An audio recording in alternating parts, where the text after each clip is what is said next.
दुनिया भर की मीडिया में अमेरिकी राष्ट्रपति डोनाल्ड ट्रंप की एक नई वैश्विक योजना की खबरें चल रही हैं और इन खबरों ने वैश्विक राजनीति में भूचाल ला दिया है।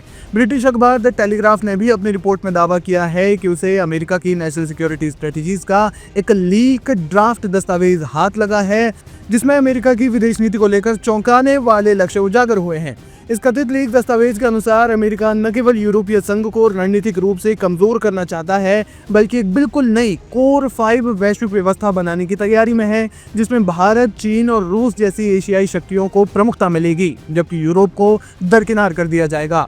इस रिपोर्ट को लेकर के तमाम तरह की बातें चल रही है। इससे पहले ये खबरें अमेरिकी मीडिया का भी हिस्सा बनी थी, जिनमें कि 2 सबसे ज्यादा नाटकीय रूप से बड़े कदम माने जा रहे हैं कि अमेरिका इन्हें उठा सकता है। पहला, यूरोपीय एकता को तोड़ने की रणनीति। डोनाल्ड ट्रंप की कथित कोर 5 योजना का मुख्य लक्ष्य यूरोपीय संघ को कमजोर करना है, जिसके लिए अमेरिका दोहरी रणनीति अपना सकता है। अमेरिका कथित तौर पर ब्रिटेन, फ्रांस और जर्मनी जैसे प्रमुख यूरोपीय देशों में वर्तमान सरकारों को हटाने या कमजोर करने की योजना बना रहा है, ताकि प्रो अमेरिकन सरकारें सत्ता में आ सके। इस रणनीति का एक मुख्य उद्देश्य नेटो पर अमेरिका के वित्तीय और सैन्य बोझ को कम करना है, जिसके लिए यूरोपीय देशों पर अपनी रक्षा पर अधिक खर्च करने का दबाव बनाया जाएगा। हालांकि ये सिर्फ अभी कयास लगाए जा रहे हैं इसको लेकर के, और व्हाइट हाउस ने इसमें कोई भी आधिकारिक टिप्पणी नहीं की है। दूसरा, एशिया केंद्रित नई वैश्विक व्यवस्था।